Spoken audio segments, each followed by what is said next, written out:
continue. Il avait été prévu pour 5 ans, il en faudra 10. N'ayons pas la langue de bois.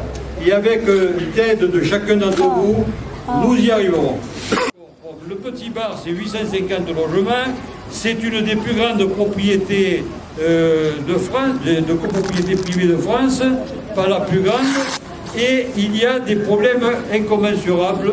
Depuis 2000, cette copropriété était en faillite. Il y avait une dette énorme, des voyous. Les syndics successifs se sont succédés en s'en mettant plein la poche, et ça, il faut le dénoncer. C'est eux qui nous ont mis dans cette situation.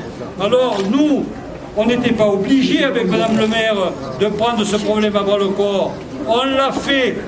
Bon, et... Effectivement, on connaît le drame qui s'est passé ici, et je crois qu'on a souhaité plus que jamais travailler sur ce quartier. Parce qu'une ville, vous savez, une ville, ce n'est pas que les quartiers nouveaux.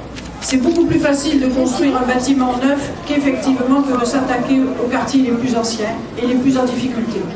Et donc nous avons souhaité fortement que ce quartier soit rénové.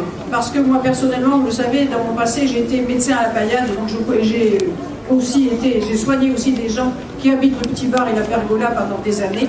Donc je connais ces quartiers qui étaient effectivement en difficulté. Et ce n'était plus possible de continuer à laisser ces quartiers effectivement dans l'état dans lequel ils étaient. Pour arriver à ce travail, c'est vrai que ça demande beaucoup de patience, notamment de la part des habitants. Et je comprends 5 ans, c'est long 5 ans. Et le premier auquel je pense, vous vous doutez bien, parce que c'est seulement la première personne que j'ai dû rencontrer, c'est Abdelmouk Tataï.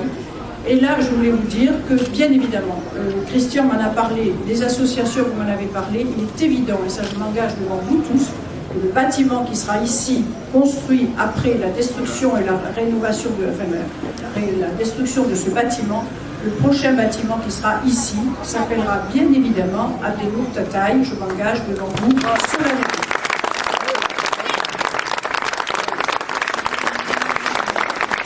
Et ce matin,